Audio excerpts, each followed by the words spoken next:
আপুনি যদি পৰিয়ালৰ সৈতে গোৱা ফুৰিবলৈ যাম বুলি ভাবিছে আৰু যদি গোৱাত গৈ হুলস্থুলীয় পৰিৱেশৰ পৰা অলপ আঁতৰত নিৰিবিলি পৰিৱেশত থাকি গোৱা এনজয় কৰিম বুলি ভাবিছে তেতিয়াহ'লে আপোনালোকে কেণ্ডলিম বিচৰ আশে-পাশে হোটেল বুক কৰাটো এটা বেষ্ট অপচন হ'ব পাৰে। কেণ্ডলিম বিচ গোৱাৰ কেপিটেল চিটি পাঞ্জিমৰ পৰা প্ৰায় 11 কিলোমিটাৰ দূৰত্বত নৰ্থ গোৱাত আছে। নমস্কাৰ, গুড মৰ্ণিং।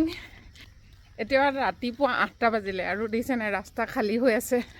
এতিয়া মই গৈ আছো কেণ্ডলিম বিচ চাবৰ কাৰণে আৰু ৰাতিপুৱা মানুহ উঠাই নাই, একদম ৰাস্তা খালী খালী হৈ আছে, কিন্তু ৰাতি হ'লে সাংঘাতিক ভিৰ থাকে। আমি যিখন হোটেলত আছো সেইখন হোটেলৰ পৰা কেণ্ডলিম বিচৰ দূৰত্ব 200 মিটাৰহে হয়। আমি আছো এইটো গলিত, ৰ'ব দেখাওঁ আপোনালোকক। এইটো গলি দেখিছে যে, এইটো গলি এইবিলাক, আৰু এইটো গলিত আমি আছোঁ। আৰু গলিত এইবিলাক দেখিছে যে এইবিলাক চব হোটেল, কাৰণ চি বিচৰ ওচৰত যদি থাকিবলৈ বিচাৰে তেতিয়াহ'লে চব এনেকুৱাই হোটেল।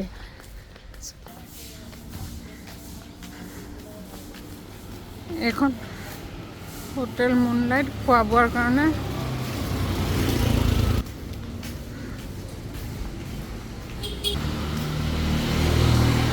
এইবিলাক চব হোটেল আৰু আমি আছোঁ এইখনত।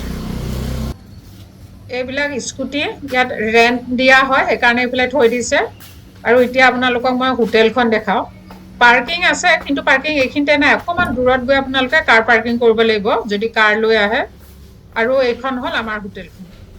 এতিয়া খোজকাঢ়ি গৈ আছোঁ তালৈ, আৰু চাই আজি ৰাতিপুৱাৰ ভিউটোনো কেনেকুৱা দেখায়, কেনেকুৱা দেখে আমিও চাম আৰু আপোনালোককো দেখুৱাম।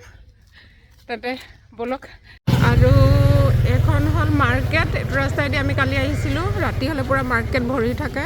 আৰু মাৰ্কেটৰ কিনাৰত এইফালে এইটো হ'ল দেখিছেনে টেক্সি ষ্টেণ্ড। যদি গাড়ী লৈ আহে ইয়াতে গাড়ী পাৰ্কিং কৰিব পাৰে। সেয়া গাড়ী ৰাতিপুৱা গাড়ী পাৰ্কিং কৰিলে। আৰু পাৰ্কিং এইটো দিছে নাই, পাৰ্কিং কৰিব লাগিব।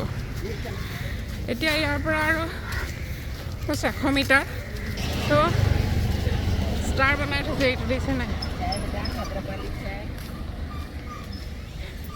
গোৱা ফুৰিবলৈ যাবলৈ এইখন গাড়ী ইয়াত ৰেডি কৰি থৈছে, আপোনালোক উঠি যাব পাৰে। চিট অৱশ্যে বেছি খালী নাই, দিছে নাই 4জন মানুহ অলৰেডি আছে। আৰু এয়া আমি পাই গ'লোহি।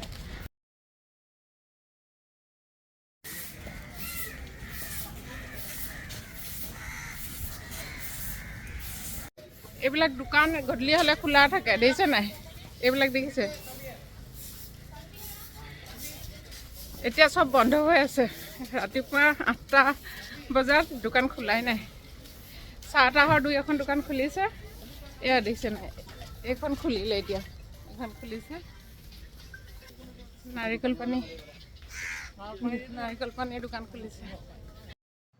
এয়া চি বিচ আৰম্ভ হৈ গ'ল। এইডোখৰ অকণমান বালি ৰাস্তা, আৰু এইডোখৰ চপ্পল পিন্ধি আহিব লাগিব। জোতা পিন্ধি আহিলে খোজকাঢ়িবলৈ দিগদাৰ হ'ব, যিহেতু সাগৰত নামিবই, ভৰি তিয়াবই, গতিকে চপ্পল পিন্ধি অহাটোৱে বেষ্ট।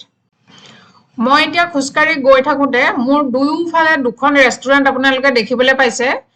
যদি আপুনি ৰাতি আহে তেতিয়াহ'লে এইডোখৰত পূৰা লাউড মিউজিক, ডান্স, গানা হৈ থকা দেখিব পাব, আৰু লগতে খোৱা বোৱাও চলি থাকে।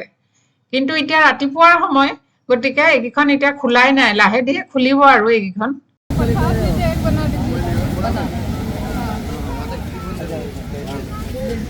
এতিয়া আহি থাকোঁতে এই মানুহগৰাকীয়ে ধৰিলেই নহয়, মাত্ৰ দুডাল ঊল দি বেনী এডাল গাঁঠি দিব, আৰু তাৰ কাৰণে বোলে 100 টকা দিব লাগে। ৰাতিপুৱাৰ সময় বেছি মনা কৰিবলৈ বেয়া পালোঁ, গতিকে ভাবিলোঁ ঠিক আছে 50 টকা দিম, এডাল বান্ধি দিবলৈ ক'লোঁ। আৰু এতিয়া তাকে মানুহগৰাকীয়ে এতিয়া বান্ধি আছে এডাল।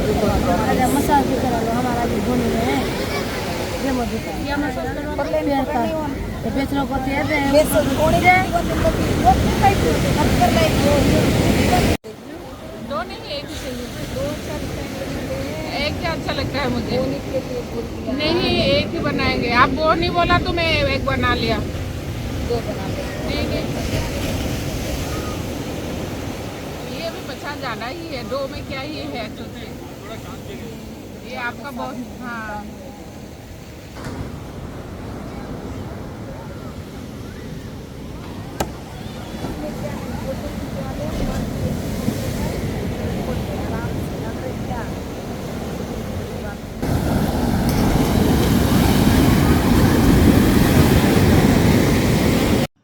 আৰু এতিয়া এইফালে চেয়াৰবিলাক লাইন লাইনকৈ লগাই দিলে। এই যে পিছফালে হোটেলবিলাক দেখিছে, এইবিলাক তেওঁলোকৰ হয়, তেওঁলোকে এইবিলাক লাইন লাইনকৈ এনেকৈ লগাই থয়। আৰু আপুনি যদি ইয়াত বহিব বিচাৰে তেতিয়াহ'লে 200 টকাকৈ দিব লাগিব। 200 টকাকৈ দি আপুনি দিনটোৰ কাৰণে ইয়াত বহি সাগৰৰ ভিউ এনজয় কৰিব পাৰে। তাৰোপৰিও যদি মাছাজ কৰাব বিচাৰে, মাছাজ কৰাবৰ কাৰণেতো ইয়াত মানুহ আপোনাৰ পিছে পিছে ঘূৰিয়ে ফুৰিব, তেতিয়াহ'লে আপুনি 300 টকা দিলেই হ'ল। 300 টকাতে আপুনি বহি ভিউ এনজয় কৰিব পাৰিব, লগতে বডি মাছাজো ল'ব পাৰিব। এতিয়া সাগৰৰ পাৰত বহি কি কৰিব? গা ধোৱাৰ আগতে ভাবিছোঁ নামটোকে লিখোঁ। সাগৰৰ পাৰৰ বালিত নাম লিখাৰ মজাও বেলেগ, কিন্তু নাম কমপ্লিট হ'বলৈ নিদিলে। সাগৰৰ পানীয়ে আহি নাম উটুৱাই লৈ গ'ল। আৰু লগতে এই বেগটোত কেমেৰা এটা আছিলে, কেমেৰাটোও তিয়াই থৈ গ'ল। বস্তুবিলাক মানে সাৱধানে ৰাখিব লাগিব, নহ'লে পটককৈ তিতি যোৱাৰ চান্স থাকে।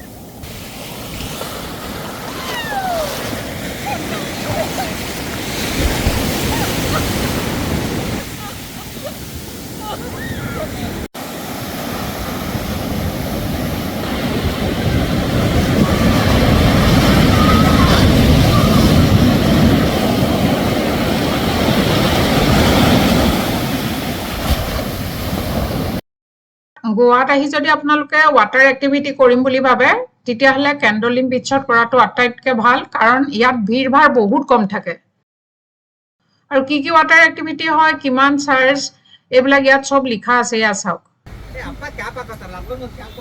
গোৱা ফুৰিবলৈ আহোঁতে যদি আপুনি ঘৰৰ পৰা কাপোৰ বজাৰ কৰি আহিব নোৱাৰিলে তেতিয়াহ'লে একো চিন্তা কৰিব নালাগে।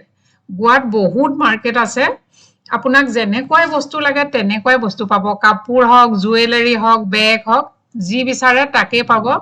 আৰু যদি দামবিলাকৰ কথা মই ক'বলৈ যাওঁ, দামবিলাক যদি আপুনি বাৰ্গেনিং কৰিব পাৰে, বাৰ্গেনিঙৰ স্কিল আপোনাৰ আছে, তেতিয়াহ'লে আপুনি যথেষ্ট কম দামত বস্তুবিলাক কিনিব পাৰিব। বৰ্তমান মই যিখন মাৰ্কেটত আছোঁ সেইখন কেণ্ডলিম বিচৰ পৰা প্ৰায় 200 মিটাৰমান দূৰত্বতে আছে। যথেষ্ট ডাঙৰ বজাৰ, গোটেইখন দেখুৱাটো সম্ভৱ নহয়, যিমানখিনি পাৰিছোঁ মই দেখুৱাইছোঁ আপোনালোকক। গোৱা কাজুৰ কাৰণেও ফেমাছ। গোৱাত খুব কাজু হয়। কাজুৰ দামটো অৱশ্যে গোৱাত অকণমান বেছি হ'লেও ইয়াৰে কাজু খাবলৈ খুব টেষ্টি হয়। আপোনালোকে ইচ্ছা কৰিলে কাজুৰো বজাৰ কৰিব পাৰে।